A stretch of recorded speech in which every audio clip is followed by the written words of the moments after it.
Cheering at pro wrestling shows in Japan is back, and 2023 is already shaping up to be a big year in the history of pro res. That's why you should listen to the Emerald Flow Show.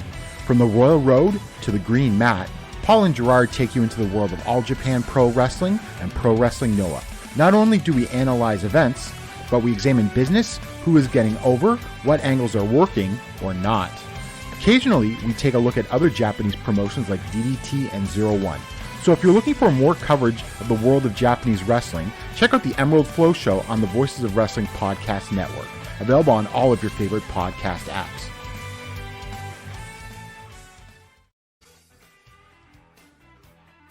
Hello, Voices of Wrestling listener. Dave Ryan here.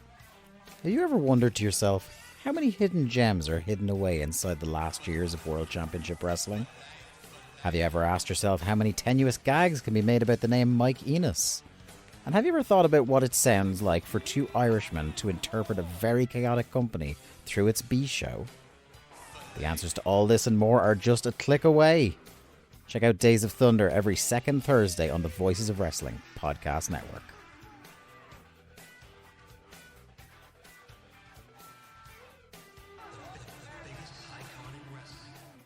This podcast is a member of the Voices of Wrestling Podcasting Network. Visit voicesofwrestling.com to hear the rest of our great podcasts, as well as show reviews, columns, opinions, and updates across the world of wrestling.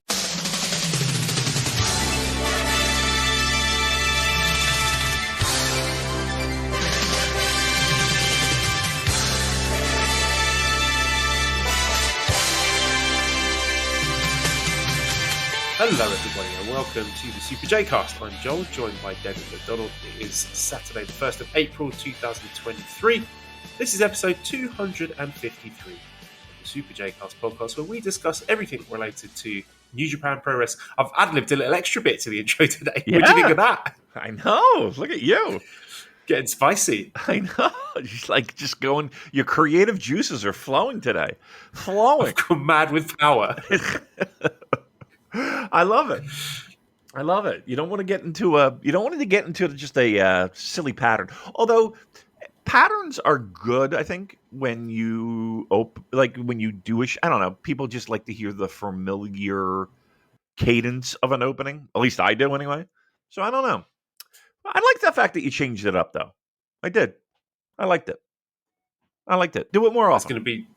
Some regulars are going to be like seething with rage. Like, Yeah. I can't believe it. John said something slightly different than the intro. That'll be in the podcast chat channel. Yeah. It could be worse. It could be 2.5 hours of videos. not going to mention the name, but Don't mention. You know who you are. You know what the loser of our Pick'ems competition, New Japan Cup Pick'ems, is having a rough day. Let's just put it that way. The forfeit was absolutely brutal. Yeah. You showed me a couple of the things that had to occur to the loser of our New Japan Cup poll or results or whatever the fuck you want to call it. Yeah, that's crazy. Just what. Can I ask you, what gives people the thought that would be a good idea to put on the interwebs? I don't understand. I don't understand people. I don't understand people. Ah, boy. But yep, that's a punishment. That's a punishment worthy of a crime. That is for sure. As I choke on my drink. Yeah. I'm dreading to think what the forfeit is going to be for whoever loses the Best of the Super Juniors Pick'em. Oh, God. Some really sick people in our Discord. Yeah. I mean, they are. I can't deny that. They are. They scare me. They're frightening. Hey, I should say thank you to everyone who donated money last week. Yeah? We don't know exactly who or how much, but we know there was more than usual, so we thank you for that. And anyone who hasn't, you know who you are. Mm-hmm. There's some of you there just sitting on your hands thinking, nah, I'm not going to do it. Just going to continue listening to the podcast for free. Well. Don't.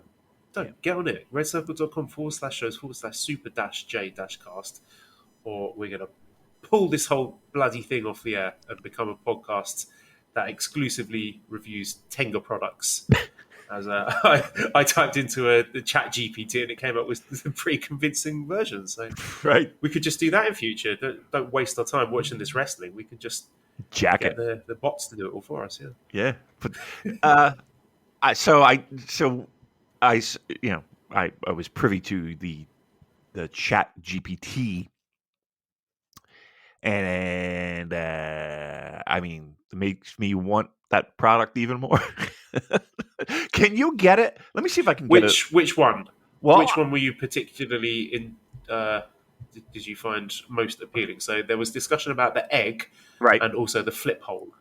I think the egg is a little bit more my speed. What is it? What is it called? Tenga? What is it? Tenga. Tenga egg. Here we go. All right. If I can get this on Amazon, I'll buy it literally right now. Oh my God! That should be the reward. There should be a Discord reward for people who win these competitions. There they are. And I think it should be a set of Tenga eggs. Okay, $35. Can I get Prime on it? Okay, it's free delivery. What do you think? Do I pull the plug? Do I do it? Absolutely. Yeah, I mean, I've done worse things live on this podcast. That's true. But then Cheryl's going to be like, wait, Cheryl's going to be like, what the fuck what is a Tenga egg? And just be like, oh, it's a sponsorship thing, right. They're paying us. And then you'll have to fake an ad read to be like, now from our sponsors at Tenga. Right. Exactly. All right, you know what? Fuck it. I don't care. I'm doing it. Here we go. Add to cart. Boom. Oh. Right? And then I will... there's 6 different colors. Okay, great. Proceed to checkout. Oh, here we go. Oh, well, damn it. All right, there it is. $37. This is just for this bit is well worth it. You know what I mean? See, now keep in mind, people, this is what your money goes for, right? Great stuff like this. Is this tax deductible? It should be. What the fuck? All right, send it there. Okay. Payment method. That's that. Okay, good. Estimated delivery April 5th or to April 7th. All right. I got the variety pack. Tenga egg. Just in time for Sakura Genesis. And look, I know I have put videos on YouTube of me doing the Booze Leprechaun Chili Deathmatch Challenge. I don't know. You're not obliged to do the same, Damon. Thank you. Appreciate that. If you want to, fine. All right, here we go. Place my order. And kaboom. All right. Orders placed. I think hopefully by this time next week, I will have a full review of the egg data. How much is the flip hole? Have they got the flip hole on Amazon? Let's see. All right, let's see here. Flip. Maybe they do. They do. A little bit more pricey. Oh, the flip looks like it's fucking. Have you seen the flip? I have, yeah. Jeez. I looked it up after I did the chat GPT thing. And I mean, just by looking at it, Damon, will you agree that this would be the best flip we've ever talked about on the Super J Cast? Yes, definitely. Without question. No doubt. This thing looks a little bit more robust, right? It looks a little bit more solid construction. $72 though. $72. Okay. So how many eggs did you get for your 36? 6. Okay, so you could get 12 eggs for the price of a flip hole. Yeah. We could start up a new economy based on this. I know, really. Fuck Bitcoin. We're talking about Tenga. Flipcoin. Jackcoin. Jizzcoin. Come on, we can keep going. Come on. All right. Can I ask you? Well, I should probably have read the reviews or read. So these eggs, are they disposable? Like, is it one and done?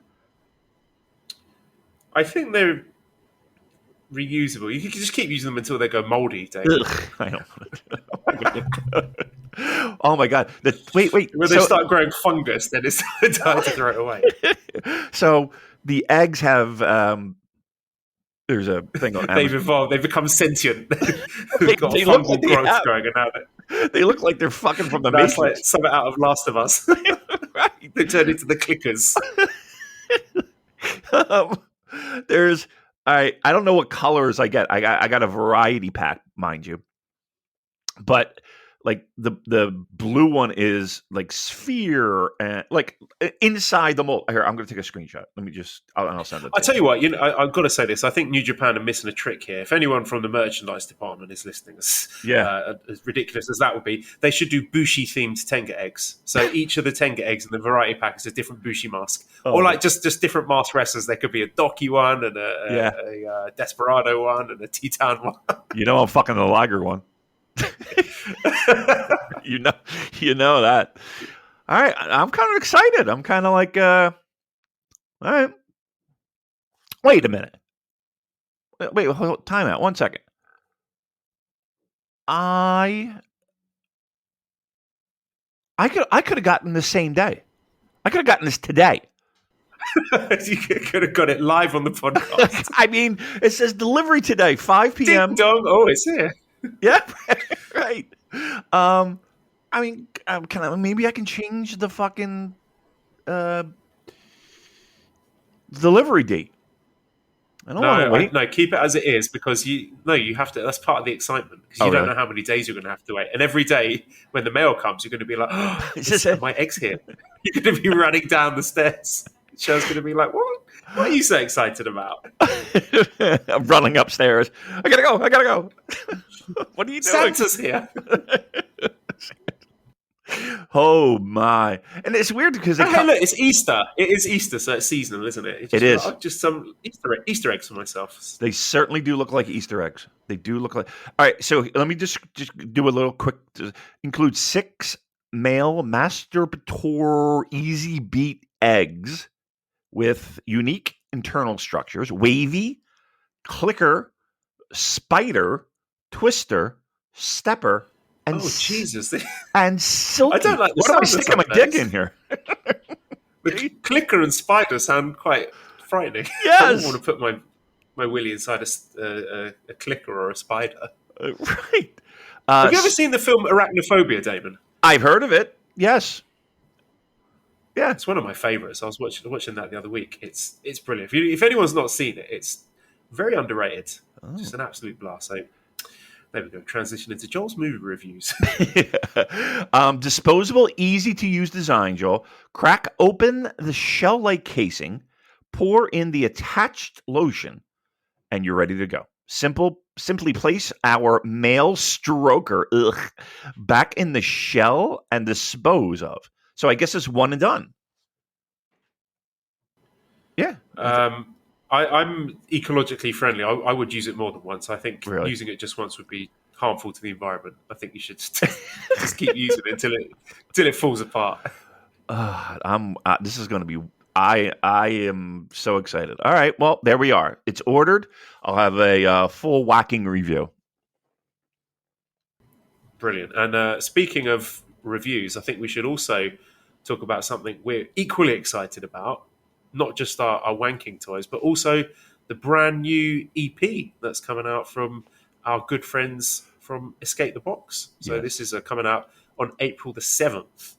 So music fans united in excitement for this one. So the project is called Division is Fatal, and the premise of the project is to highlight the inequalities of life in the UK currently under the Tory bastard. So I'm doing it again. I was told never to discuss religion or politics on the show because you'll immediately halve your audience. So bye to the conservative voters out there. It's nice having you along for the rides. But we've got 2 tracks here.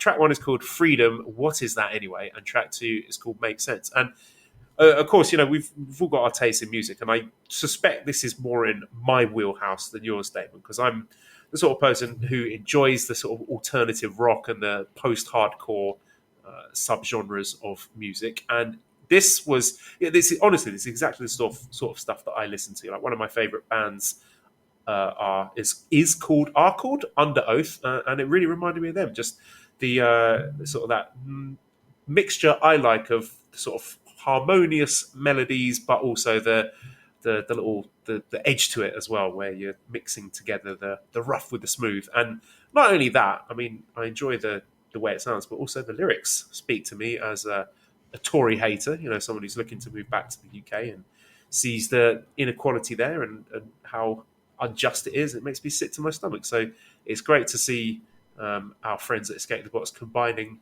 two of my favourite things, music and shitting on the Tories. The thing I'm always most impressed with is that, like, it's when you tell somebody that, oh, I'm in a band, and unfortunately, your mind kind of drifts to, oh, okay, you play in a local pub, or you play, you're just small time. Like, this is not it, man. Like, they sound unbelievably professional, and it's all DIY, right? I mean, it's all Dan and producing and like editing videos and creative videos, like just like Dan will send over videos and I will be like, "You did this?" He's like, "Yeah," and they're visually unbelievable. I'm so proud of them because they are legit. And I tell them this all the time. Like, sometimes I joke with Dan and I say, oh, I can't wait to, go to Glastonbury. They're on the cusp. I'm telling you this. And I think this new project that they have coming out, like in the next day or two or soon, or by the time you check your Spotify's and your Apple Musics and iTunes and all that, it should be up. If it's not up already, it's like quality. The quality is there. The quality is there. You won't be disappointed with that. So I'm proud of them. They have done it again when it comes to making music that I think that like, if you're a fan of that genre, I can't imagine you not being a fan of this band.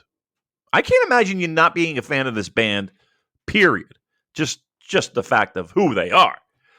But yeah, I mean, they hustle and they're clawing to the top, and like, I just don't think that there's anything that could stop them aside from the dumbest of dumb shit that stops most good bands.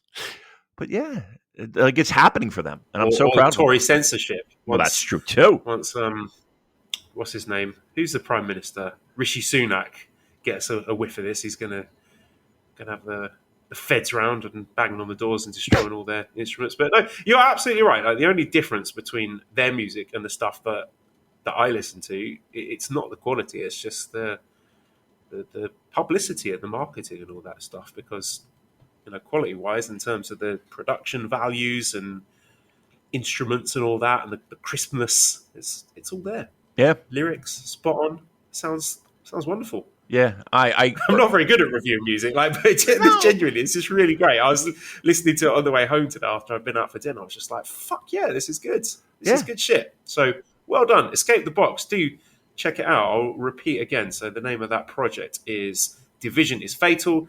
Should be out around the 7th of April. Okay. 2 tracks. Freedom, What Is That Anyway? And Make Sense by Escape the Box. Check it out. Yeah, please. I mean, I think you'll love it. I think you'll love it. All right. We did good there, I think, right? All right. What else we got?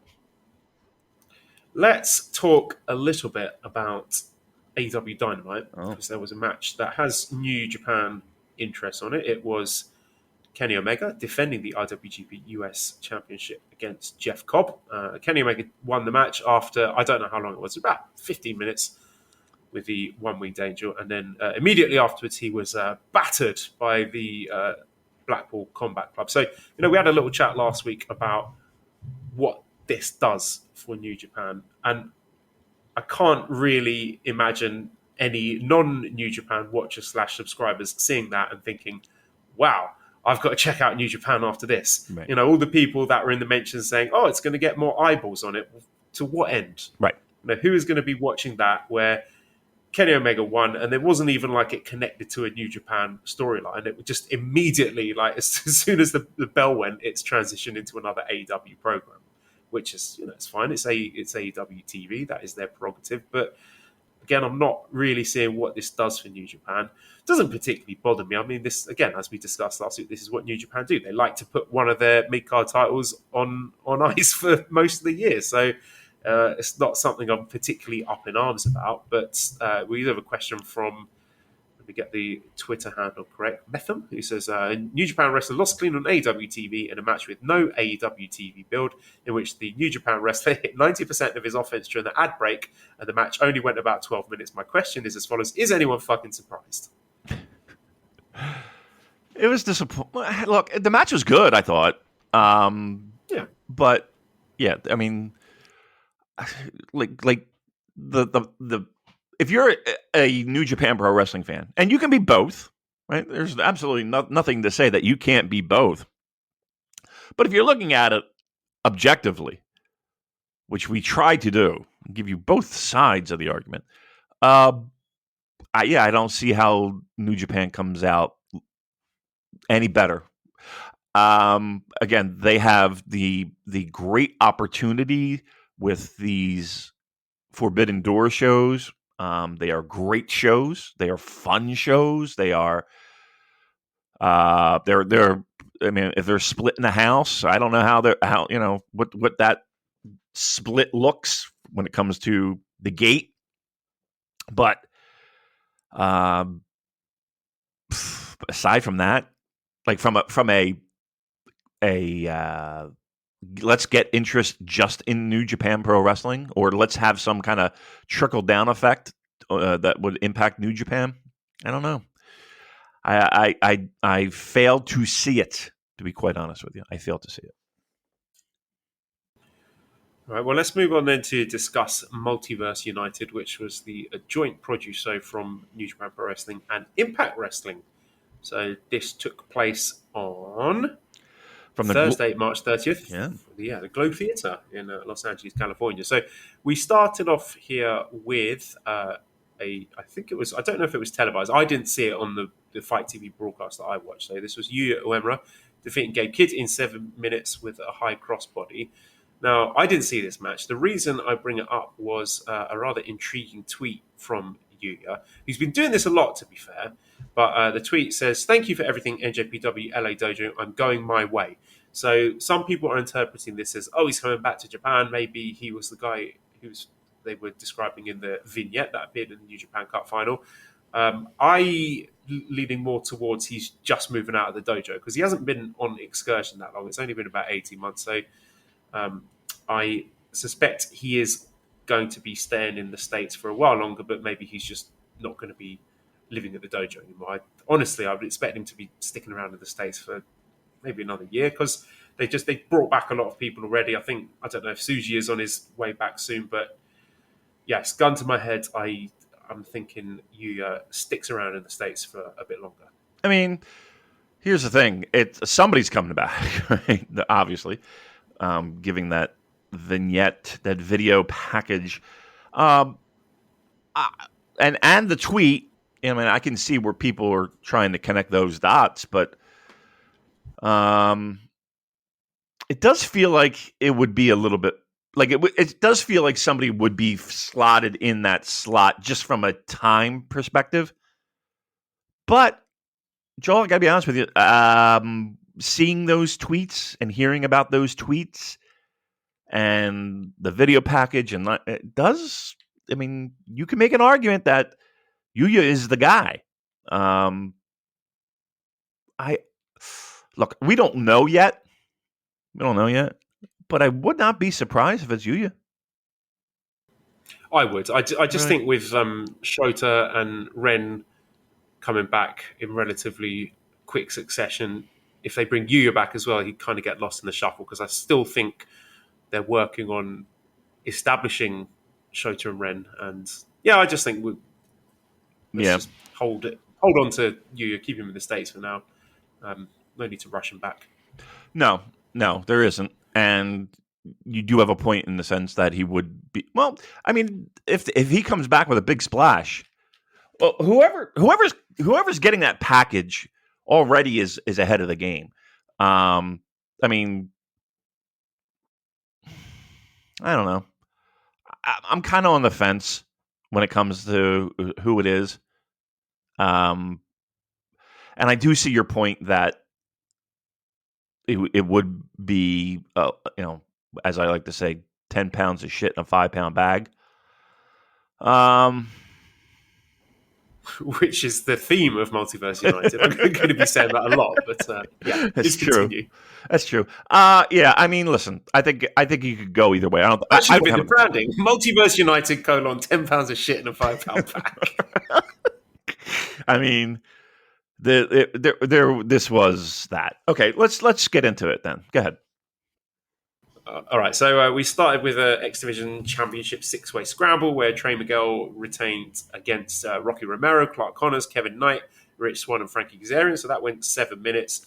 I obviously would say this is a biased New Japan fan, but I thought Clark and Kevin were the highlights here. It was a fun opener. A lot of the US style goofy spots you get in matches like this, and yeah, like I'd said before, the running theme of the show was the large amounts of shit in the smaller bag. Now, I wouldn't call it shit because honestly, I think you look at the roster across this card and you could genuinely make some really interesting singles matches or 2v2 tag matches rather than cramming everyone onto the cards. But I mean, that was fine as a next division opener. I mean, the next match, we've got an 8-man tag with PCO, Callahan, Alex Coughlin, and Fred Rosser defeating Joe Hendry, Eddie Edwards, Tom Lawler, and Jared Kratos. Again, there's just a lot of people in this match. Right. We know what the New Japan guys can do. We know what Lawler and Kratos and Rosser and Coughlin can do. They can't really showcase it all in an 8-man tag match. So again, it just feels like we're sort of trying to crowbar everyone in. The Cobb versus Moose singles match was pretty fun. I mean, it's about what I expected because Moose is a pretty fun guy to watch once a year. Oh, Leeds nearly scored there. Moose is pretty limited against. He's not a guy who's a particularly multifaceted wrestler, but against guys like Ishii or Cobb in a 10-minute match, like sure, I'll watch that. That's fine. I did not watch the Knockouts Championship match. I apologise for that. The World Tag Team Championship, again, we've got another 4-way match. We've got 8 people here. So we've got Aussie Open, Ace Austin and Chris Bay, Bad Dude Tito and Shane Haste, and Motor City Machine Guns. So Ace Austin and Chris Bay retained their Impact Tag Team Championships there. So again, yet another big multi-man. Plenty of talent there. It was laid out well. It was a good match and great to see Bad Dude Tito again. I really hope he gets the call back to Japan soon because he is awesome and he got a bit of a showcase here. He was featured quite prominently, which I enjoyed. I was also quite impressed with Chris Bay, who kind of faded into the background in the Super Junior Tag League, but it looks like he's sort of polished up a bit. So, that's got to be a penalty. Come on, ref. As he pointed to the spot. He has, yes. I believe he got a penalty there. So I'll be reporting back shortly to let you know how Arsenal have done with that. Please. So we got all of that multi-man schmoz out of the way. Like, none of it was bad. It was all pretty decent, but there was just too much of it. Like, I don't mind 1 or maybe 2 of matches of this type, but it just felt there was way too much of it on the undercard. Yeah, it was pretty tiring. I got to be honest with you. Like, I mean, in the first handful of matches, 1, 2, 3, 4, 5, 6, 7, 8, 9, 10, 11, 12, 13. And then let's do the knockouts 14, 15, 16, 17. And then the tag 18, 19, 20, 21. Again, this is 4 matches. And we have over 25 fucking wrestlers. It's just too much. I'm sorry. It's too much. And truth be told, while the matches themselves were pretty good, they were good.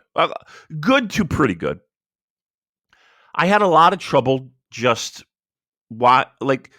many times during this, I'm kind of thinking to myself, why do I care about this?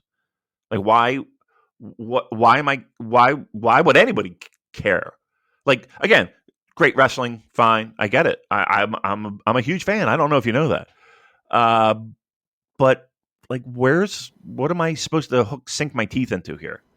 Nothing really that's making you think, oh, I've got to tune into Impact next week or their next show, whatever Right. it is. No, I do know what it's called. It's Come on. Rebellion. Rebellion is correct. But, yes. yeah.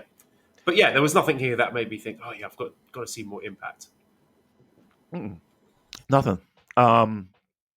And even though the matches can be very good, the idea of, I don't know, it just looks low rent having all these multi-man tags on a show like this.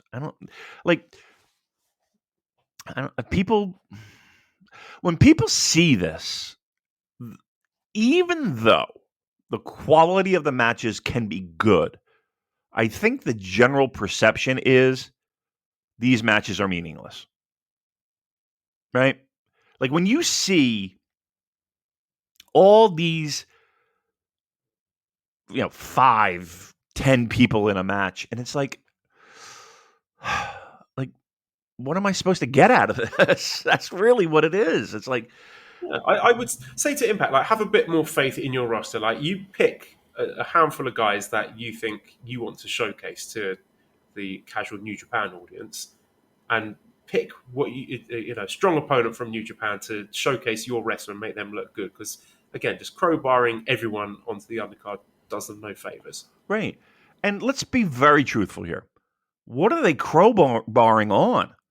It's not like they're crowbarring on, Chaos or Los Ingober. It's like we're cramming in, and this is no disrespect, but we're cramming in Frankie Kazarian, and we're cramming in, Joe Hendry, and we're cramming in Eddie Edwards, and we're cramming in, Motor City Machine. I don't know. I mean, maybe Motor City Machine Guns is a bad example, but you get my point. No, but they are good, and that's my point. They should have been in a straight 2-on-2 tag match. Do Motor City Machine Guns against Tito and Shane Haste. Right. Yeah, just pick. Yeah, just. I mean, well, here's the thing too. This weekend is a little bit different, right? In the sense of with this being WrestleMania weekend and the location of it, wrestlers will gravitate toward that location, looking and getting work. Sometimes double shots, sometimes triple shots in one evening. So the idea of this this show, even though it is does seem a bit just slapped together. A lot of these guys are here for the week, or at the very least the weekend. Maybe they're saving themselves physically because they've got quite a high volume of matches in a short space of time. So, actually, now you've mentioned that, the multi-man stuff probably serves that purpose, doesn't it? Yeah. I mean, if the only thing that I can, give them credit for that, from a viewing perspective, it might not be fantastic, but that, like, a lot of this weekend. I mean, how many shows are there this weekend?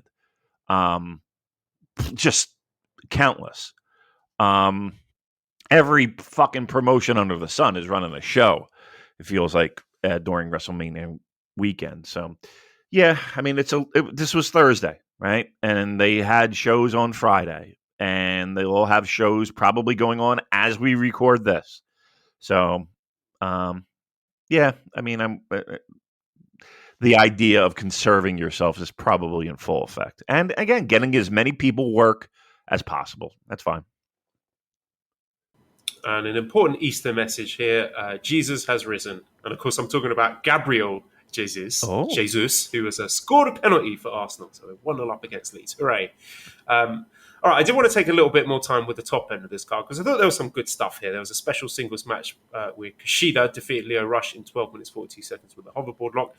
This was not the Steve Macklin match, as I previously said. I got mixed up because that is at Rebellion, Steve Macklin versus Kushida. And I believe that's for their vacant Impact World title. So apologies to all the Steve Macklin fans. I have to admit, sort of going back a bit here, when we heard that Kushida had re-signed with New Japan, I was not expecting it to be primarily LA Dojo seminars and working Impact dates, to be honest. But I mean, it makes sense if Kushida does prefer to stay in the US with his family. Like, I completely understand him not wanting to uproot them and go back into the grind of the Japan-based tours. And I do like that Kushida's picked up a touch of the grumpy veteran, and he was showing that here. So I like it. There's a bit more edge to him now, and also a little hat tip to the versatility of, excuse me, I'm going to belch into the microphone, of Leo Rush, to be able to go from the Hiromu 100-mile-an-hour epic into this kind of match, which is like more grounded, mat-based arm match. If I've got one critique, and this might just be a me thing, I thought the arm selling was a bit spotty down the stretch. Like, he had it worked over the entire match. Then in the closing stretch, he just went into all his signature spots and completely ignored it. So that's my selling pervert complaint. But aside from that, the finish was great when he went in to do his move off the top rope, which I forgot the name of, and straight into the hoverboard lock, straight into the tap. That was a really nice finish. Yeah, very good match. I like this one a lot. I mean, these two guys can fucking go. The biggest challenge that I have right now is remembering that Kushida is actually a New Japan Pro Wrestler. Right. I mean, do you think he's going to be in Best of Super Juniors? You would think, if 6 months ago went by, and you asked me that question, I would say 1,000%. Now I'm like, who knows? I don't know. I swear to God, I completely forget sometimes that he is on the roster. And again, out of sight, out of mind. But to me, is he on the roster? He's on the Impact roster. I don't know about the New Japan roster. Right, that's right. And I know that the what was it? The hoof and mouth. What did he get? Fucking shin split. Yeah, hand, foot, and mouth. Yeah, gout. What the fuck he get? I mean, that put him on the shelf for a little bit, but I just feel like, to me, this has been an absolute dud. Him coming back, which to me is preposterous, given what we know of his back catalog of work, especially with New Japan. I just feel like I don't know. I don't know what to feel. Like, give me your thoughts on Kushida being back in New Japan so far. Like, what's the first thing that pops in your head? Well, I thought the angle they did at Sakura Genesis, where he was actually the new Bullet Club leader, was really exciting and left a lot of people with egg on their faces. It could happen, Damon. We don't know that. I was expecting him to slot straight back into the junior title scene. I was hoping that there'd be maybe a fresh coat of paint, a new gimmick, perhaps even a heel turn. And I'm certain the illness put paid to a lot of those. Like, I think had he not got unwell, then he would have, at the very least, what was he lined up to be facing? Ishimori, and it could be that Master Wato took the spot that he was going to have. Maybe it was supposed to be Kushida in the Wrestle Kingdom match. But just the more that's gone on, like, even after he recovered from that, the way he's kind of faded into the background makes me think it's maybe out of his choice. Maybe he just doesn't want to do that heavy workload anymore. Maybe he's just happy being a low-profile guy, working Impact, working in the dojo, being with his family. That could be what he wants. I mean, people change as they get older. Their priorities change. Is this guy the Hiroki Goto of the junior division? Like, I don't know if there's a contract or what the contract involves, but New Japan is this weird independent promotion. It's like, on what planet other than independent pro wrestlers can they just kind of dictate what they want to do? Like, did they sit down with Kushida and say, all right, here's our plans for you for the next 6 months, sign up, and away we go? Or was it, okay, yeah, come back and then do whatever you want? Like, what? How can that be? I don't understand that. I don't understand that. Like, I'm very curious to learn what his contract actually is, if there is in fact a contract. Or is he just back? Like, just showing up whenever the fuck he wants? Who knows? This company sometimes, I just don't know. I don't know. I feel like they really want to jumpstart and make strong gains in the Western market, and then there are times where I'm just like, there's no, I don't think that's on their radar. And I think with Kushida, it's like, okay, is he going to be what you build around in the States? You've pretty much blew up the idea of, strong and what it was, and now it's this kind of weird in the middle of what it was and what it wants to be. I don't know. Like, I just think like New Japan in the United States needs a real fucking hard reset. And they have to figure out what they want to fucking accomplish. Because we're not in pandemic times anymore. Especially in the States. We're not in pandemic mode anymore. It's like the furthest thing from our fucking minds at this point. What is the game plan in the United States specifically? Like, do they just want to have these partnerships and save money and just have guys do work? Or is there a purpose to this? Is the United States, I guess that's my biggest question. And I wish I had like the bat phone. I could just pick up the phone and call fucking top brass at New Japan and ask what are the plans? What are the plans? Can somebody tell me what the fuck the plan is? No, nobody can. All right, thank you.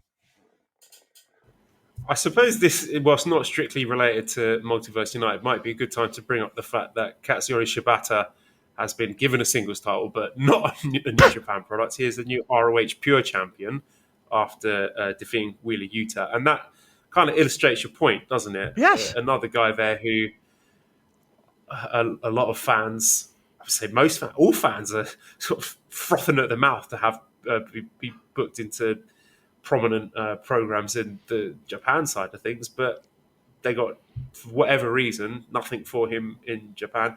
And what's weird about the Shibata situation is the fact that he announced and showed that he'd signed a contract extension. And I want to know, what is that contract extension about? What does it say on it?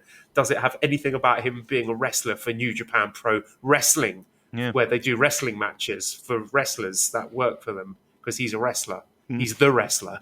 But they don't want to let him do any wrestling. So I want to know, what is that contract all about?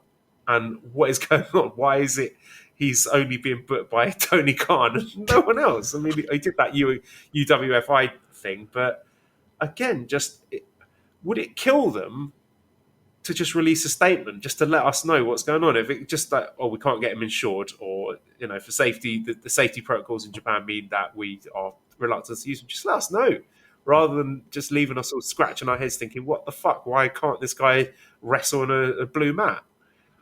It's amazing, isn't it? It's like just that situation. I mean, we know that. I mean, we've been told by a number of people that Shibata is either gone from the dojo or is very limited there. It's weird. I like, look, no matter what, this company is still rooted in weird pro wrestling. What's the word I'm looking for? Protocol. They're not going to just be on the level. And I don't see what the big deal is, because people are spending money on your product. I like, let's treat it like what it is. If I go to a concert, and the singer is ill or lost his voice, or they're pretty honest with it and pretty forthcoming with it.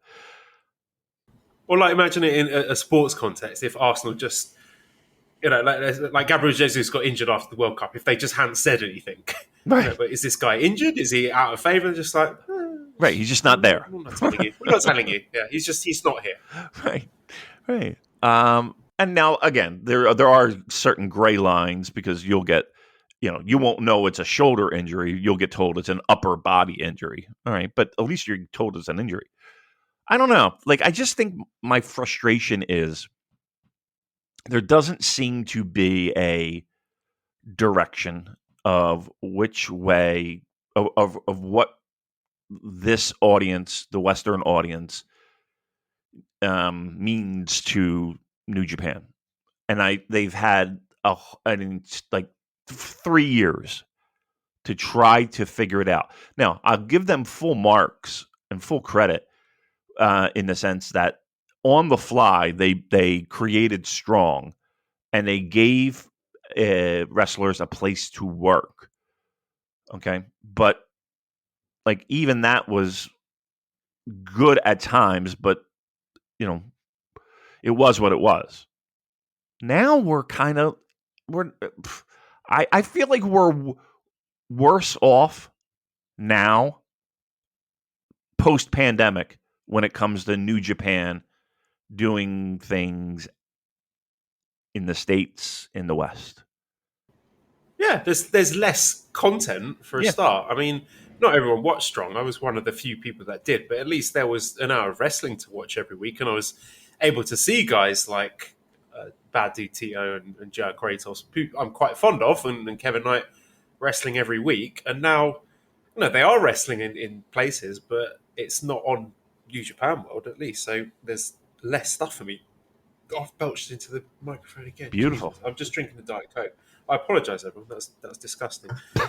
What was I talking about? I don't know. But yes, you're right. I agree with you. It feels like they're kind of dropping the ball a bit. And again, just looking ahead at the lineups for the cards that are coming up. And I realise that a lot of this for these Collision cards are hamstrung by the fact they don't want to announce stuff until after Sakura Genesis. And I get it. But, looking at these 2 cards at the moment, so Capital Collision, the one in DC, we've got a tag match, a 10-man tag match, and Fred Rosser versus Juice. And then Collision, we got Gabe Kidd versus Eddie Kingston and Alex Coughlin versus Tracy Williams. Which, it's fine, like, if those are undercard matches, but... Yeah. Right. Come on, give us something. I mean, just give us a direction. Like, they're just having shows to have shows? Like, this is just, I don't know. I just feel the there's no real plan. The AEW thing is fantastic. Don't get me wrong. It is. It's a place where we can get plenty of eyeballs. In the end, these joint promotion things, and they never work. At the end of the day, they never work. I don't know. I look. I think for me, the idea of getting back to where this company was in the United States is a distant memory. I just, unless somebody can give me a glimmer of hope that there is a definitive plan to be New Japan Pro Wrestling in the United States. Like, let's have New Japan Pro Wrestling in the United States.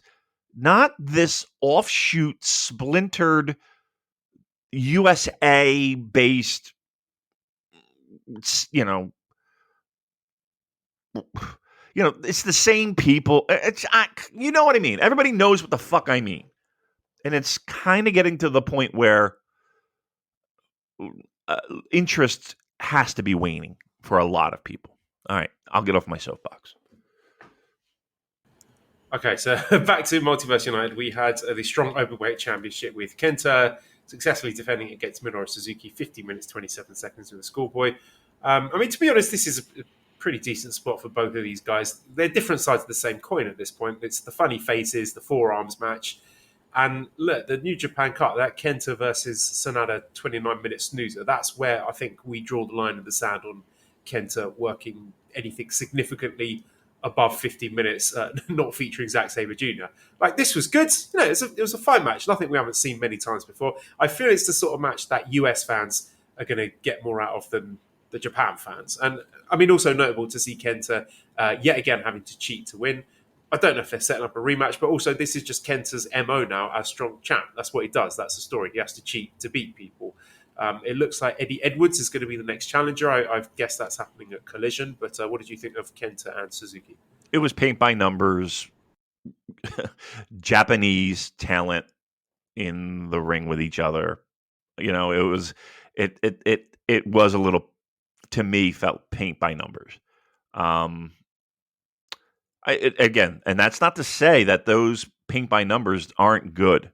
It was good. It was good.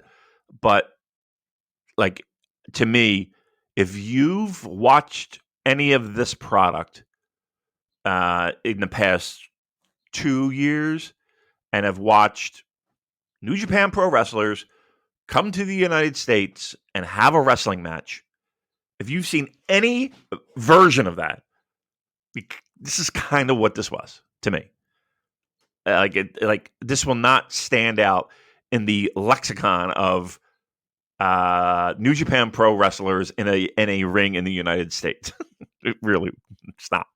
I like the fact that, yes, it didn't go 35 fucking minutes, but here's the thing. It's not like I was expecting more, but I got exactly what I expected because I've seen it. It feels like 450 times. And that brings us on to the main event here, which was a standing main event because it was supposed to be Speedball Mike Bailey against Will Ospreay, but Ospreay was injured, so we got the break glass in case of emergency, Hiroshi Tanahashi stepping in. So Tanahashi won in 15 minutes, 60 seconds with a high-fly flow. What did you think of this one? I thought it was good. I did. To be clear, there's nothing great on this show. I think they would be missing the boat. I don't know how they would do it. I mean, they should be able to do it. There's stranger things that have happened in the past where they could make it happen. But I'm thinking, how about that Mike Bailey? Would Mike Bailey be a good fit overseas? I think so, right? Ooh. Yeah, I mean, he was hugely popular when he worked, was it DDT worked before? I would like to see him back in Japan. I don't know if it would be possible for New Japan to get him in for Best of the Super Juniors. I would be up for that. Right. I mean, yeah, why not? He was good here. I mean, Tanahashi's always good. He is, I mean, he's slowing down, of course. That's not exactly a hot take. He's not got the explosiveness that he's had even, 2 or 3 years ago. But, between this and the Daniel Garcia match at the ROH show, the only thing Tanahashi put over this weekend was an apple. I see that. Did you see that? His fucking 4 teeth. They do look like implants. Gone. He took a bite of an apple. He has a picture of, if you follow along with him, on the table, a bitten apple. And 4 teeth. Oh my God. What must have happened, I mean, he must be a listener and he heard you ranting last week about just the mere suggestion that he put over MGF. And he's like, yeah, fuck all these guys. And so he's on a one-man mission to just destroy and bury the entire US wrestling scene, one wrestler at a time. No one is safe. No. Well, we have some good dentists, though. So he'll be in tip-top form. But yeah. God damn, that looks pretty well. I tell you what, if I'm Mike Bailey, though, having a match, main event, against Hiroshi Tanahashi, and again, replacement, but I've heard he can pull some strings in New Japan Pro Wrestling. If there's a guy, let's put it this way, if there's a guy that you're going to try to impress to maybe get some additional work, Hiroshi Tanahashi might be the guy that you target. So that's a good position. Like, I'm sure he was like, all right, I really want to work Ospreay. I think they've worked before. And, but then he finds out that it's Hiroshi Tanahashi. He's got to be thinking to himself, okay, I gotta really, I gotta make sure my I's are dotted and my T's are crossed in this ring, because this match could be a stick a flag in the ground for Mike Bailey's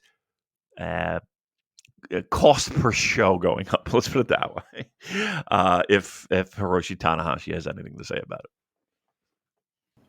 And a bit of chatter backstage afterwards. There was a confrontation between the Motor City Machine Guns, who, lest we forget, are the strong tag team champions, Aussie Open, and Hiroshi Tanahashi. So there are strong rumours now that there will be a three-way match for the strong tag titles between the Dream Team, Tanahashi, Okada, and Aussie Open challenging Motor City Machine Guns. So that, I figure, would be happening at Collision in DC.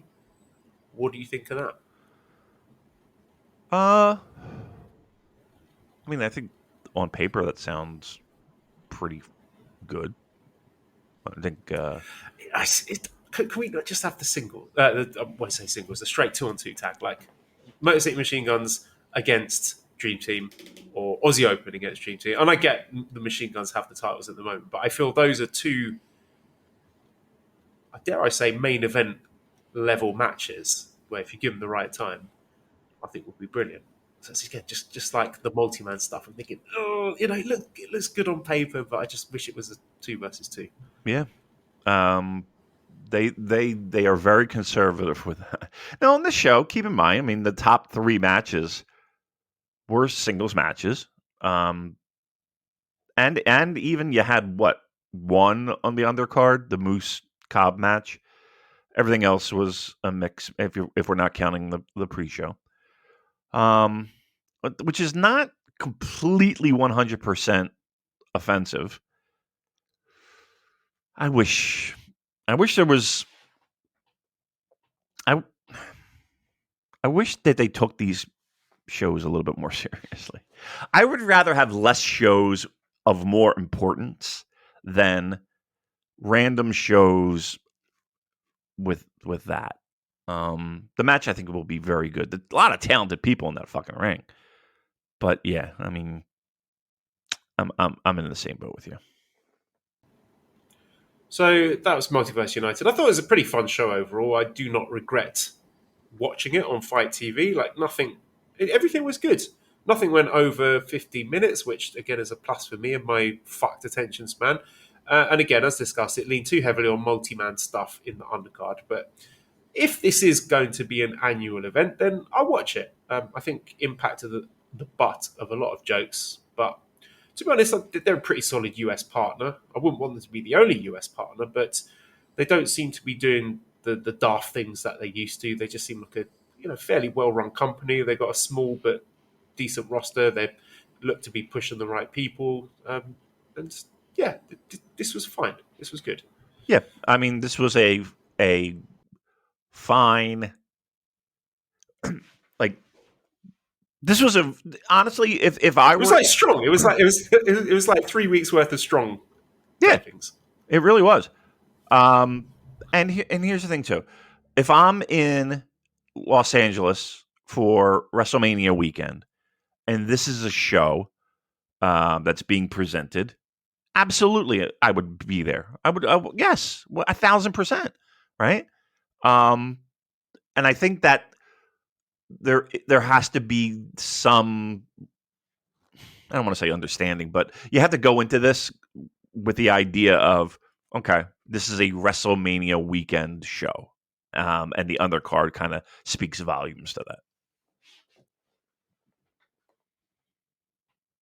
We have a question from Multiverse Ace. He says, after seeing the LA Dojo guys, Knight, Clark, Coughlin, and Yuya have strong outings on several shows during WrestleMania weekend, Who do you think has the best chance to make an impact in Japan by the end of 2023? They all really impressed me over the last few days. I don't know if that was intentional for a multiverse ace to have puns using the word strong and impact in the question. But yeah, if you had to pick one, so Kevin Knight, Clark Connors, Alex Coughlin, or Yuya Uemura to make an impact in Japan by the end of 2023. So I don't think Yuya will be back this year. I would say Kevin Knight. I think we'll put Kevin Knight in Best of the Super Juniors. Okay. Give him maybe one or two flagship wins, statement wins, like a Korakuen Hall win in like a main event or a semi-main event. I think he could really increase his stock over the next few months. I'm with you. Clark Connors was a name that you had mentioned, right? Yeah, I think Yuya will. I think the odds are he won't be back by the end of 2023. Clark Connors, I don't know. I don't I don't know what they think of him making a splash in Japan. I don't know. I don't see him being a major focal point in Japan. What was the other name besides Kevin Knight? Alex Coughlin.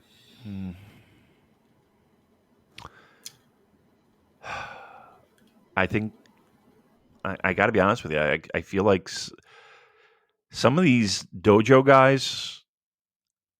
Don't you think the sun is setting on what New Japan thinks of these guys? Maybe Carl was right. Well, I was going to say, are they casting envious glances at Carl getting a glass smashed in his face from Roman Reigns? Goodfellas skit. Yeah. I mean, nothing was promised, but I kind of went into strong thinking that, okay, these are the guys that they're going to think of as the future, but I don't know.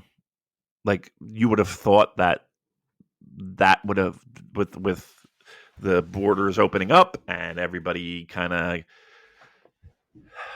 out of the COVID frame of mind, that ball would have been in full motion. And I just don't see it. So I would go to answer the question. Yeah, I mean, Kevin Knight, only because he's really hasn't had any opportunity to be a part of something special. And I'm not saying that the other guys haven't, but they've had a longer runway to make that happen. And I don't think it's going to happen. I just see them in the States or on these type of shows, because New Japan is giving me no indication that any of those guys are something that they value for a New Japan Pro Wrestling exclusive event. I just don't see any plans for any of them. I mean, there were signs during the tag league. Like, I think the Super Junior Tag League provided clear evidence that the company are keen on Kevin Knight, that in as much as they graduated him in the middle of the tour. So he went from being young lion to, having an actual character with his own wrestling gear right in the middle of the tour when he was teaming with Kushida. And not that the team did anything groundbreaking or achieved any great victories during the Super Junior Tag League, but just that, the graduation in the middle of the tour, I think showed us that the company are keen on him. And goal! It's 2-0. Hooray! Benjamin White, Benny Blanco from the Bronx. And I really enjoyed the Gate Kids, Alex Coughlin tag team during World Tag League, and I thought that would be a launching point to do something. But the fact that we've not seen either of them in Japan since, if I'm not mistaken, was a bit disappointing. And I get that. I can't really criticize the booking of the New Japan Cup Tour because I think they picked a small handful of guys that they wanted to bring over and elevate in that tour, which didn't feature Gabe and Coughlin. But if we make it to the end of 2023 and they haven't been given another chance in Japan, then I would be starting to worry because we know New Japan can be very, very slow with this sort of stuff. But yeah, it will get to the point, just like Carl Fredericks, where these guys might be just thinking, you know what, rather than waiting around for a chance that might never come, I might just bet on myself and take my chances elsewhere. Yeah. I mean, why wouldn't we see I forget what it was, the Young Lions Cup or whatever the fuck that was that Carl won. Why don't we see that? Why can't we do that again? What's the problem with having that? There are people on this roster that have never really, let alone step foot in Japan, under a New Japan banner, like Fred Rosser. Why have we not seen Fred Rosser? Why? Why have money. we? I assume that's it. They're trying to cut back on the number of people they're flying over. Okay, but they'll fly in other people. I look. Yeah. I know they're in money saving mode. Yes, I know that. I know that, but I don't know. Rosser deserves it. He absolutely. We've been saying this for years. We've been saying this since months into the strong run that we want to see him get the chance in Japan. We're still waiting. Maybe he doesn't want to go to Japan. I don't know. We don't know the full story, but just give him a chance at least. Yeah. I think he would get over really, really well. I think the fans would be really into Fred. Lovely Fred. We love Fred. Yes. What's there not to like? Goal! It's 3-0. Yeah. And it's another goal for Gabriel Jesus. Wow. Of course. My Easter man. All right. Fantastic. All right, so let's move on to Monday's show, also at Korakuen Hall. So first match is Oscar Leubert and Tomohiro Ishii against Hinori and Great-O-Khan. Second match, Wato, Yo, and Tiger Mask against Dorky, and Yoshinobu Kanemaru. Third match is Taguchi, Yano, and Shota against Gedo, Ishimori, and ELP. No sign of Oleg Boltin on this, so well done. Yeah, it's interesting. They've got him in for that match, and then he doesn't seem to be featured afterwards. Then we've got... Wait, what did I say who they're wrestling against? Gedo, Ishimori, and ELP. Fourth match, Honma, Yoshihashi, and Goto against Jeff Cobb, Kyle Fletcher, and Mark Davis. Then we've got Hiromu, Shingo, and Naito against Fujita, Robbie, and Zack. Sixth match, Tanahashi and Okada against Taichi Sanada. Now, that one is going to be great. And as I said before, I think Taichi Sanada is a tag team I'm really looking forward to. And dare I say, early favourite. Not favourites, but definitely contenders for World Tag League.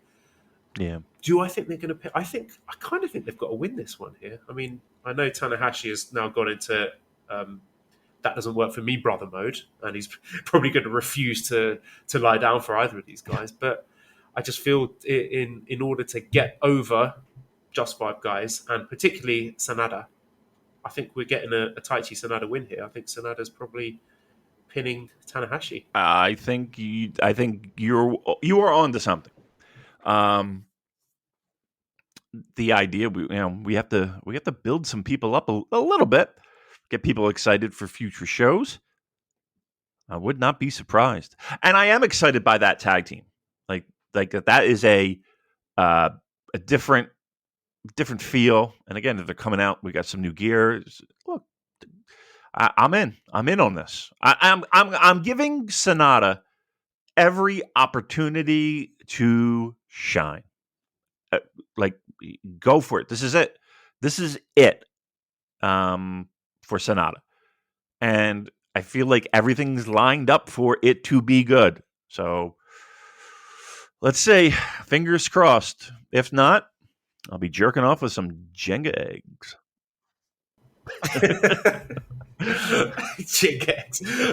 Our seventh match, main event at Korakuen Hall, is the Never Openweight 6-man Tag Team Championship match with Ren, Despi, and Suzuki, the champions, defending against House of Torture, Sho, Yujiro, and Evil. Now, I believe we figured out last week, just by looking at the Sakura Genesis cards, where we will see the House of Torture team in a random six-man match against Akira, Henare, and Cobb, that we figured House of Torture are winning, and that maybe that's United Empire trio are being lined up as the next challengers. So I think a House of Torture win here, and given that it is in Korakuen Hall, which is the home of the house, if you like, where we're going to get red hot reactions, they're going to be on the edge of their seats for all the interference, all the shenanigans. I think this, I'm going to stick my neck out and say, it's going to be House of Torture at their best. I love home of the house.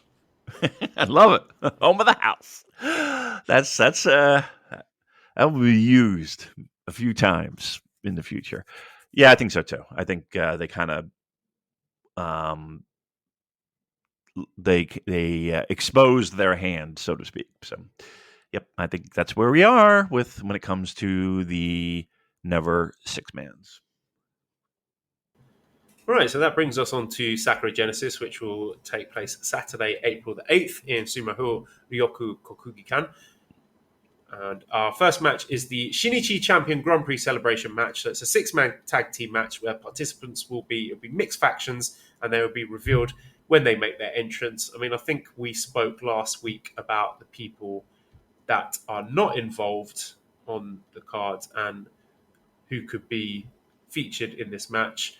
Like I said, her original pitch was Makabe, Taichi, and Yo versus Zack, Kenta, and TJP. So it's just basically a random select match. So there's not really too much we can preview there, but should be a bit of fun anyway. Just a random six-man match. Second match, we have, as I say, Akira Hinari and Jeff Cobb against Sho, Yujiro, and Evil. So I suppose New Japan booking patterns would dictate that we will probably get one of the United Empire guys pinning one of the House of Torture guys, probably like Cobb pinning Yujiro in order to set up United Empire as future challengers for the Never Six-Man titles. Yeah, I mean that would make sense. And again, just to stick the House of Torture guys in a random match, it kind of shows their cards, but we'll see. Third match is Bushi, Shingo, and Naito against Doki, Kanemaru, and Taichi. So I'm just thinking, could there be any future programs? Maybe a KOPW program set up here.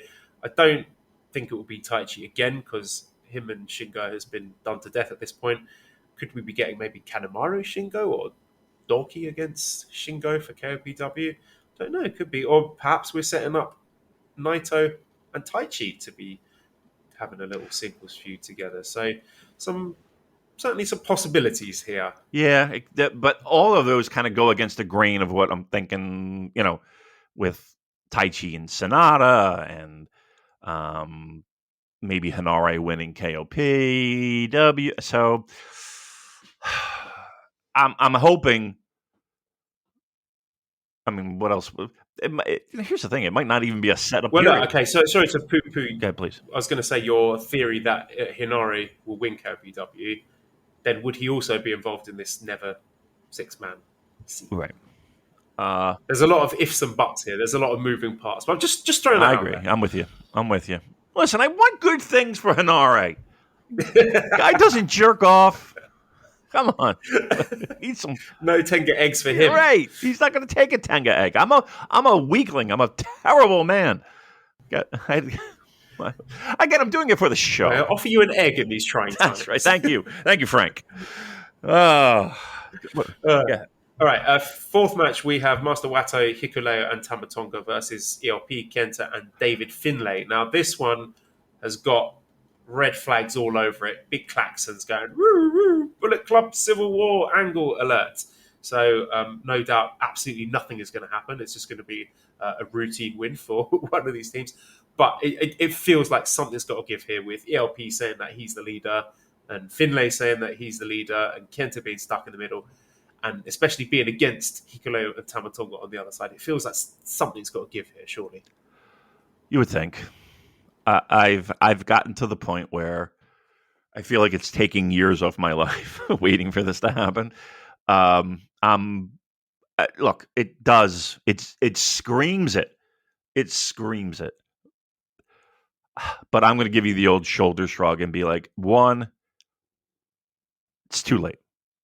2, I don't know if I don't know if I'm at the point of, boy, I feel like I'm getting the C and D options when it came to this Civil War. I don't know. I don't know. I'm almost at the point where I'm kind of hoping that nothing happens. you know, just just have the match, boom, and that's that, and let's not ever speak of it again. But it is there for the taking. It is there for the taking. You would think something would be up in this match, but who knows? Who knows? And Okay, come on, play along. okay. Play along. Give me a prediction for an angle. So, what happens at the end of this? Like, is it going to be? I mean, it feels like it's ELP getting kicked out of Bullet Club because with Kenta on this path of being a cheating strong champion, I don't think he is going to be leaving Bullet Club. So, the way that ELP has been booked recently and the fan reactions he's getting, and him too sweeting kids in the crowd at Korakuen Hall against Naito, it feels like this is the point where ELP gets booted out of Bullet Club. His tweets kind of point you in that direction as well, which again might be just a big diversion. Yes, it does. It does feel like it. It does seem like it. It does. It does. It does. The best thing I could say is let's see what happens. Right? Let's see what happens. ELP getting kicked out. I think that's the odds-on favorite for what's going to happen at this match. Yes, and I'm also intrigued by Hikuleo and Tamatonga being on the opposite side. Like, is there potential for some sort of connection between ELP and those two? There could ELP be recruited into Guerrillas of Destiny? I hope Who knows? not. I hope not. All right, I'll move on then. Fifth match is the 60 minutes time limit. Probably not going to get close to that. Is the IWGP Women Championship three-way match with the champion Mercedes Money. I find myself singing that theme tune a lot. I just sort of walk around the house going, money. Really? And annoying him. It's very catchy.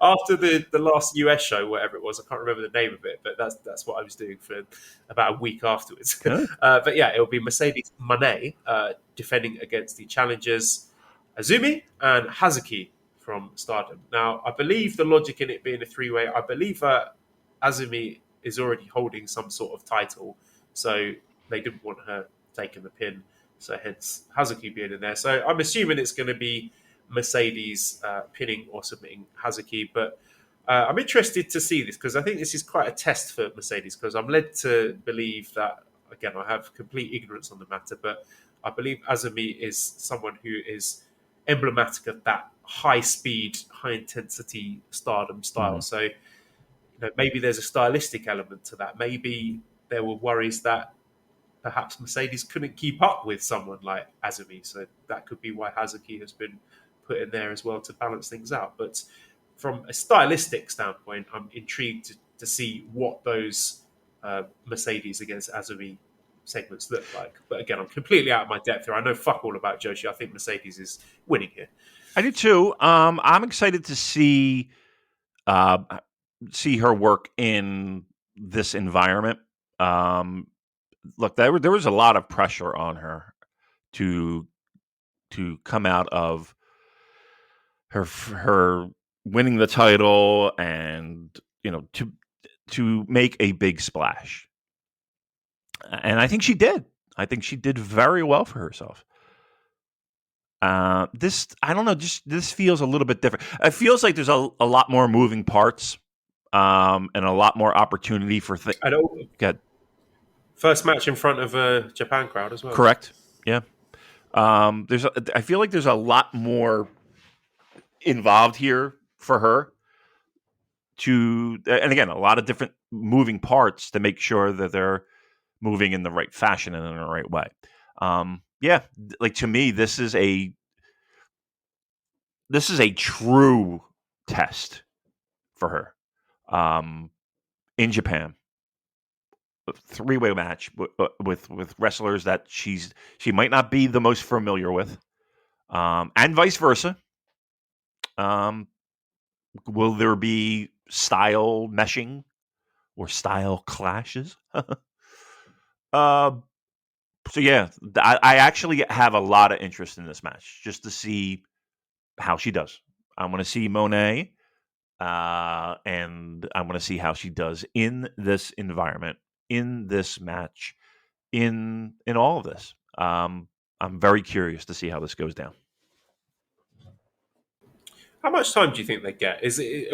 I think the Mercedes fans are always already annoyed that they're on the fifth match of a 9-match show. Are they going to get even more annoyed when this match goes like 8 minutes long?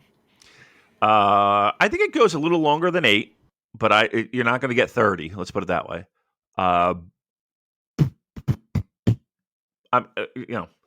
If you're okay with like somewhere between 10 and honestly 12, that's where I think you're going to be you slotted in. So if that disappoints you, then be ready to be disappointed. I can't see it going any longer than that. Now, the question is, should they be given the time?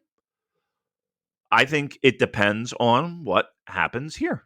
I really do.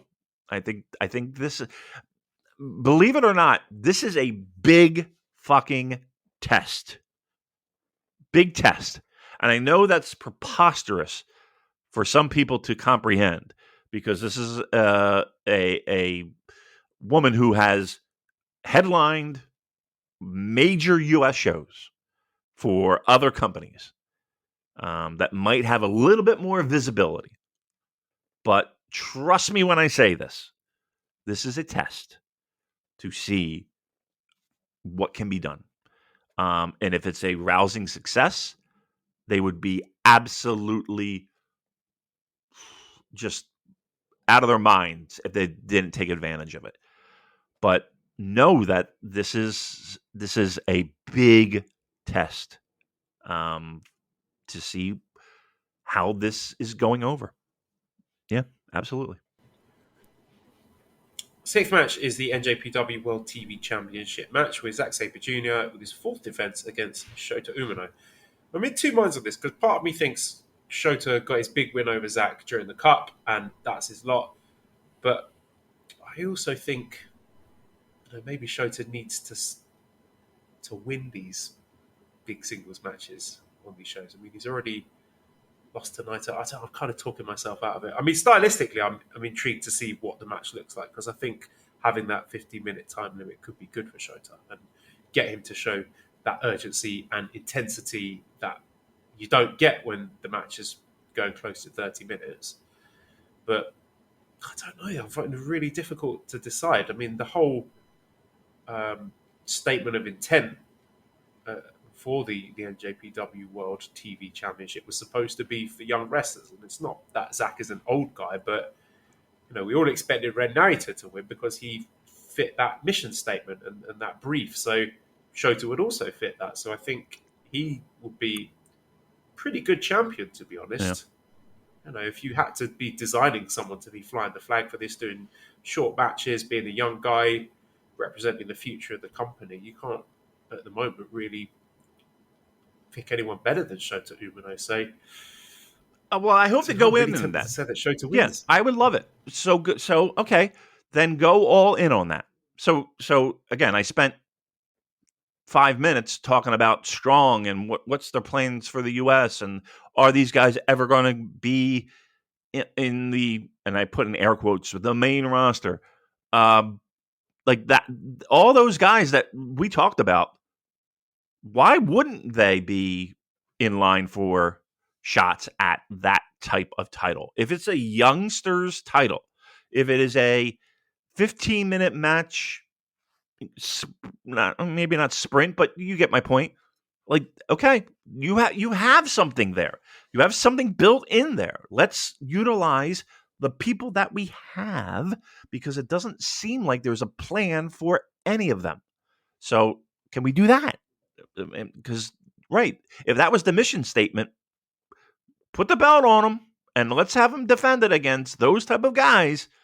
So now everybody has a purpose. I have a question from Daryl who says, now that we're a few months in, what do you think of the television championship? I think it's nice to have a division that's unique. And there are times that belts get hot or cold, and that's normal, but what New Japan Championship should be chucked in the bin forever? So, first of all, yes, I like the television championship. I like the time limit. I've expressed before that I would hope that some of the matches go not just up to 14 minutes and 50 seconds. It doesn't have to go right towards the bell, because there are a few too many matches where you get the standard feeling out process and then they click into gear. But I would like to see some of these matches, go less than 10 or maybe even 5 minutes, where, the guys are thinking, shit, there's time in here, we've got to go all out straight away and finish the match early. But I would say it's been pretty successful so far. I look forward to seeing it. I think there have been some decent matches so far. What belt should be chucked in the bin forever? I don't know. I think there's potential for all of them. I don't like the way the US title is being booked or not booked at the moment. The Never title seems to have lost its way a little bit. I think, do we really need both of those? Yeah. There's too many belts. I've said it before. There's too many belts. Let me take that back. There's too many meaningless belts. There's too many belts that people just, why do I care about this? Why would anybody want this? This is really the question.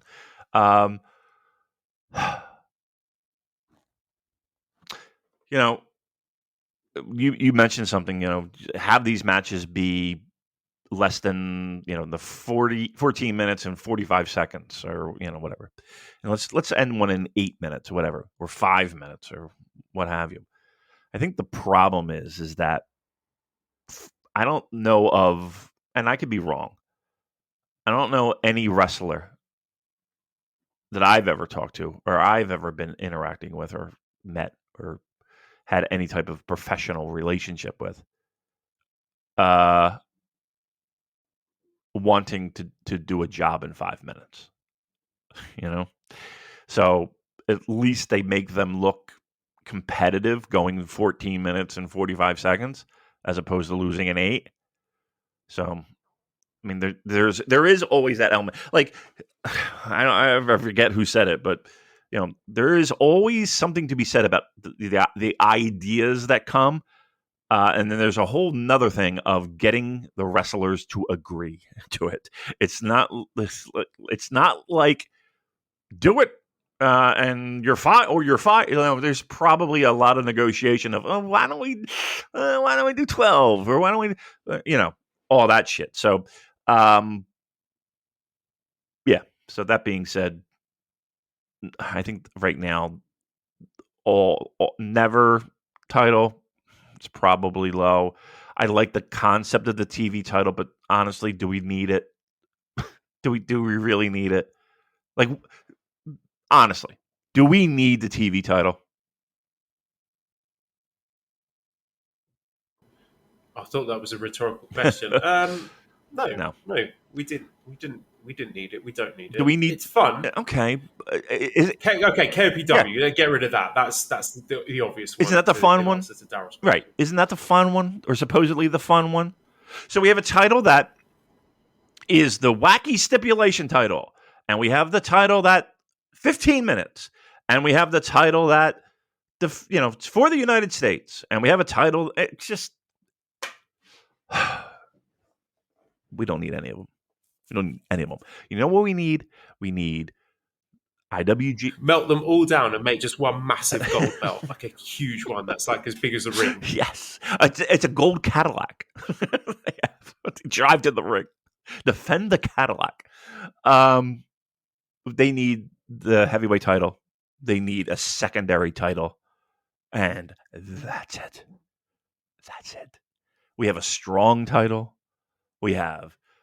Do we need the strong title anymore, Joel?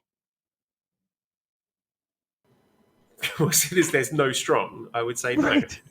No, there's like 3 that quite honestly, without really any thought, you could just throw right in the fucking bin, and this company would not lose a beat. Sorry, I hate to be negative Nelly, but those titles mean dick all to me. Seventh match is the IWGP Tag Team Championship match with the champions Bishamon defending against the challengers Aussie Open. Really excited about this one. The four of them had tremendous chemistry in the singles matches between Fletcher, Yoshihashi, and Goto in the New Japan Cup. I think Mark Davis has come out of the Cup with a lot more backers and people being able to see what he's able to do. And we already knew that Aussie Open were a terrific tag team. And now I think a lot of fans are starting to wake up and realise that Bishamon are fucking great as well. So I've got very, very high expectations for this one. I don't really think there's a wrong option here in terms of who wins the belt. I'd be delighted to see Bishamon retain. I'll be equally happy to see Aussie Open belted up. So it's a bit of a coin flip to me. I will say Yoshihashi and Goto. I think Bishamon retain just because Aussie Open are going to be involved in this three-way strong tag championship match at Collision. I don't think they go into that as IWGP heavyweight tag champions as well. It's going to be a great match. Really is. It's really going to be a great match. I don't know. I kind of would like to see a title change. Even though last week I oozed all over my my newfound love for Yoshihashi and Hiroki Goto. I kind of want a title change here. I kind of do. You're right. It doesn't seem like it would make much sense, but stranger things have happened, right? Stranger things have happened. So let's do that. You know, I got to be honest with you. I'm kind of still stuck on the conversation we had a few moments ago with the titles and getting rid of. You know what I miss? I miss the focus of New Japan Pro Wrestling being on New Japan Pro Wrestling. I don't want anybody to lose a job. That's not the greatest feeling in the world. I don't want that. But in the same breath, there is so much fat that needs to be trimmed. And our focus is in 9 different places and several different promotions, and we're spread all over the place. I miss the focus of New Japan Pro Wrestling, where it was, these are the guys, and you would have guys do tours, you know, being brought like a Dragon Lee or whomever, you know. And I'm not saying we have to go back to the 90s where, you know, you're just bringing in the Steiners and you're bringing in these guys for tours, but maybe I am. I miss the focus of New Japan Pro Wrestling being on New Japan Pro Wrestling. I really do. I miss that. I was just thinking, Damon, as you were mentioning that, when was the last time that a member of their domestic roster was cut for being rubbish? Like, was it Captain New Japan? Because it just seems that they're just hanging on to everybody, retirements notwithstanding. It just seems that these guys are just sticking around longer and longer and longer these days. It does feel that way. I mean, I just think that the volume of people is a lot, and it just feels like, you know, we have guys that just are just floundering, just, you know, right. If shit or get off the pot, I guess is what I'm trying to say. You know, like, make a move on some of these guys or don't. But there's no need to just keep hanging them around, is there? The last time, I mean, I'm thinking of like Captain New Japan or Yoshiatsu.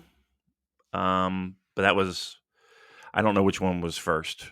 It's been a while. I don't know.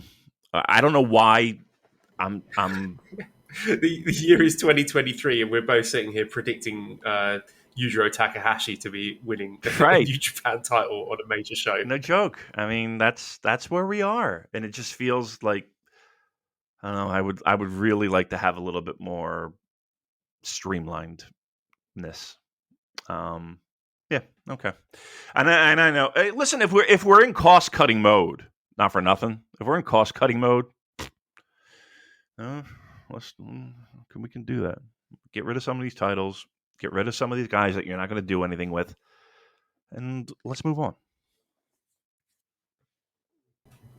Clem Fandango says, with Davis and Fletcher's success in the New Japan Cup as singles, do you push them as single stars, leaving a vacuum for a heavyweight team in United Empire, or keep them as a team, limiting their potential? I think you keep them as a team for now. I've said before, I think in the future, Kyle Fletcher has got a tremendous upside as a singles guy, and I think the Kyle Fletcher Will Ospreay single passing the torch singles program seems nailed on in my eyes, but I don't think you do that yet. I think you keep them together as a tag team because they are a really good tag team and people like them, and they have not reached the peak in New Japan Pro Wrestling. So yeah, maybe them losing this goal, it's 4-1, losing this match against Bishamon.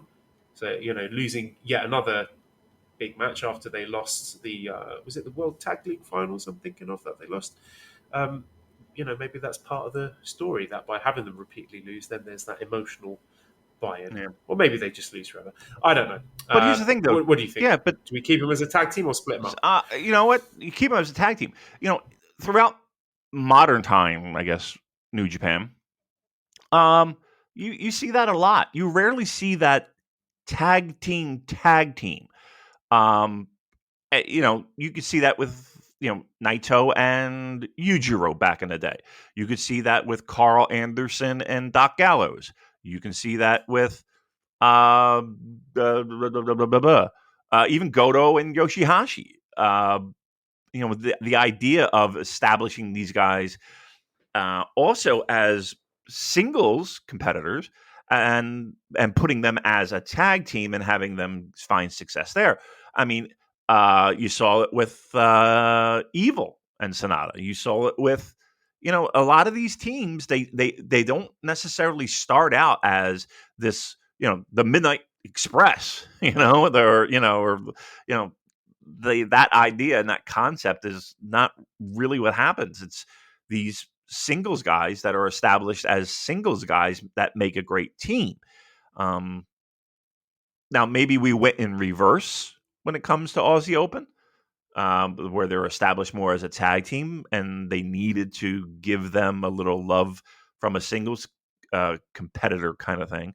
But yeah, I mean, it's kind of a thing in New Japan where they're established as singles competitors as well as tag team wrestlers.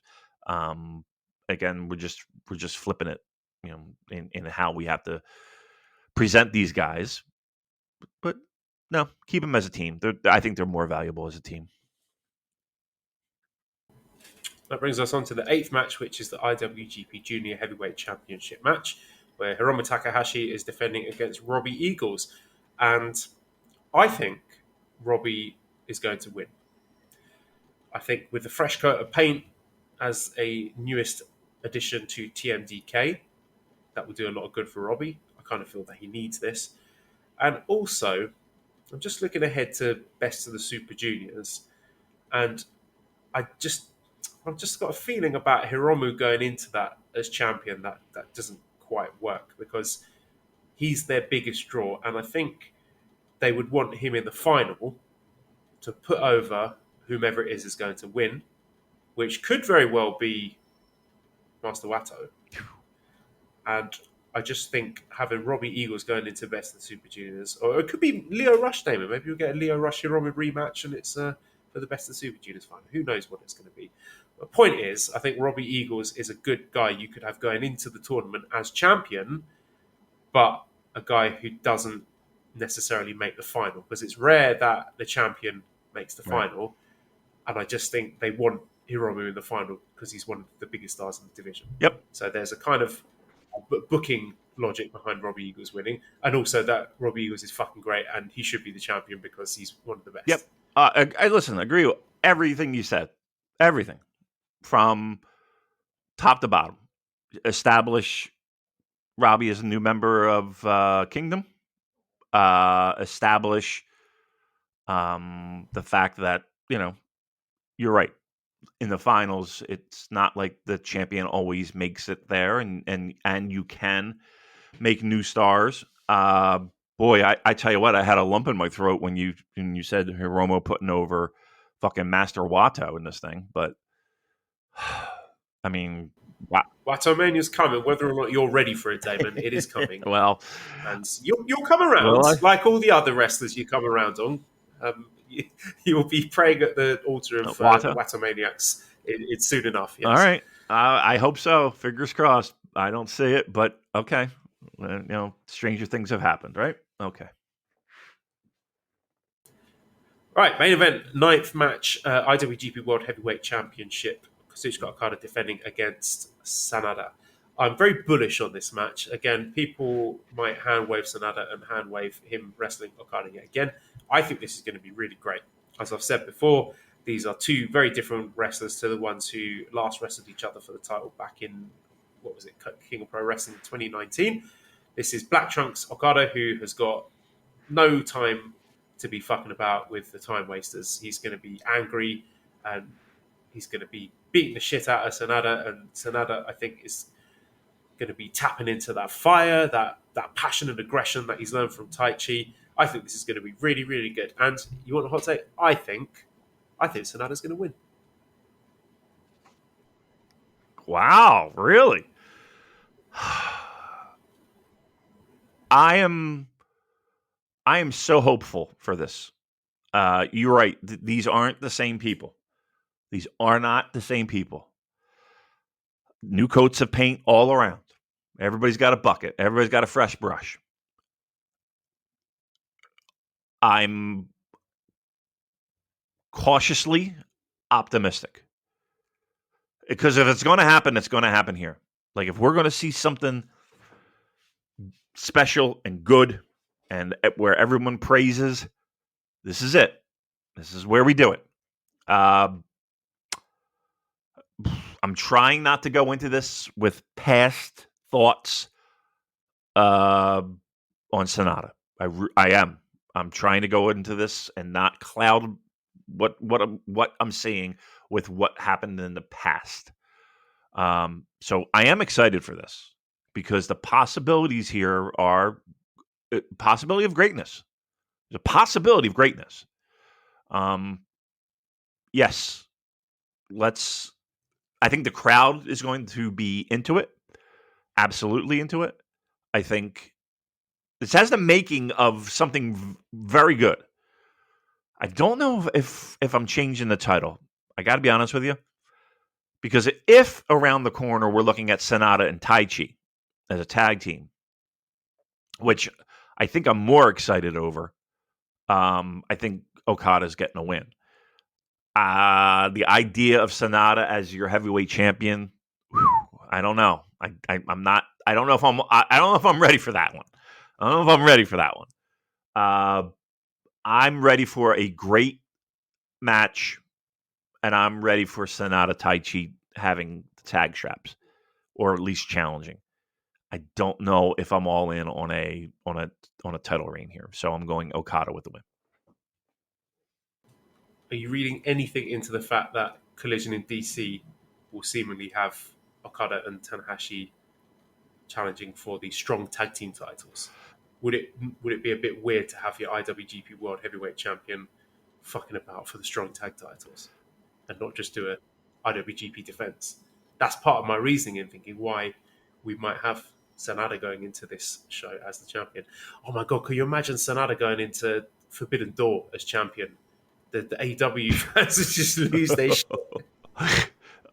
That's the one. One of the top AEW stars having to lie down for SANADA. Yeah, that's where Bryan Danielson staring at the lights. Yeah, that's where I'm kind of on. And that's another reason I didn't even take that into consideration. Quite honestly, Forbidden Door. Nah, I know I can't see it.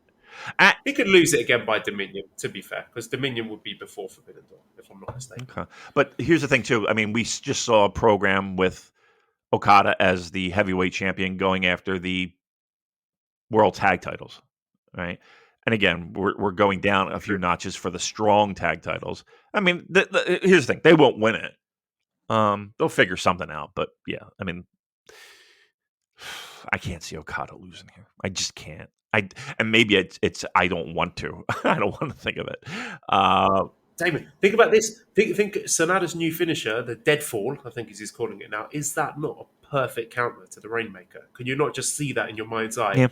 The ripcord, the lariat coming in, Sanada ducking it, reversing it straight into the Deadfall, to the stunned Ryogoku crowds. Look, can you not just see that happening? Here's what I'm afraid of. What do we do after Okada? Like, who's going to be the next challenger, and what is that match going to look like? At the very least, is there anyone on this show who could be picking up a big win to set themselves up as challenger?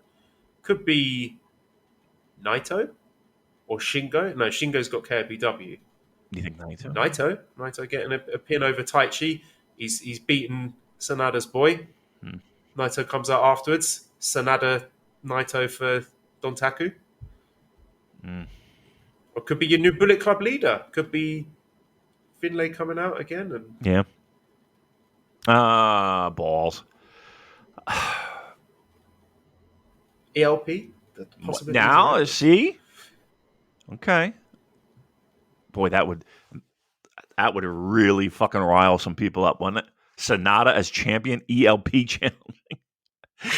Some people riled up. No, I can't fantasy book any longer. Okada's winning. All right. Well, that is Sakura Genesis, Saturday, April 8th at Ryogoku Kokugan. And at the very least, I think there is reasonable doubt about Okada winning, which you could not say for previous encounters between these two.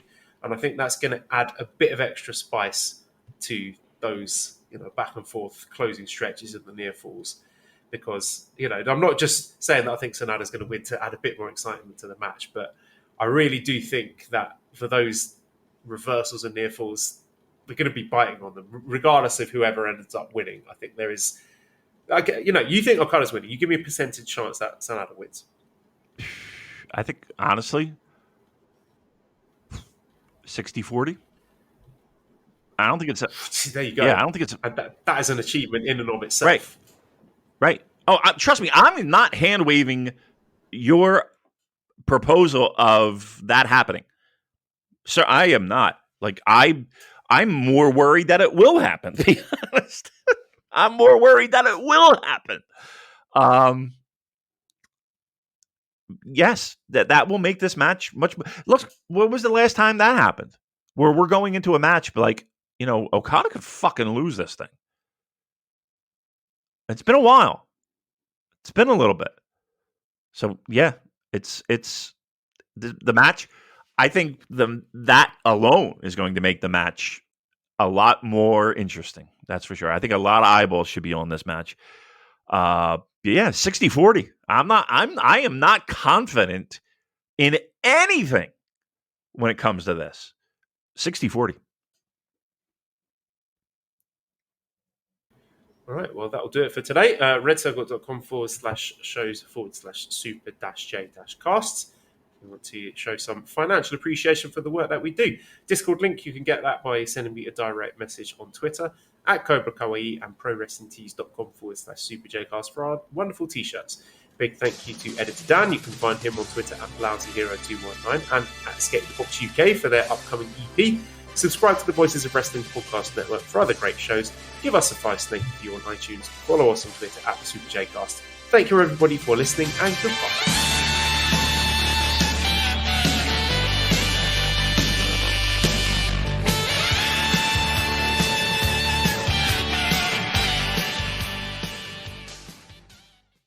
Hello there, everybody. It's me, Garrett Kidney, the co-host of You've Got to Be Kidding Me on the Voices of Wrestling Podcasting Network. And I am Liam Jones, my full name, and I'm also a part of the Voices of Wrestling Podcasting Network as a co-host for You've Got to Be Kidding Me. We are a TNA history podcast that covers TNA 1 month at a time. We cover all the drama, all the matches, all the Vince Russo nonsense you could ever want in your life. Have you heard of TNA? I bet you have, but would it be funnier if two people made jokes over it the whole time? Probably. So if that sounds like fun to you, check it out on this very Voices of Wrestling Podcasting Network, and Liam will do bits and whatnot. Cheering at pro wrestling shows in Japan is back, and 2023 is already shaping up to be a big year in the history of pro res.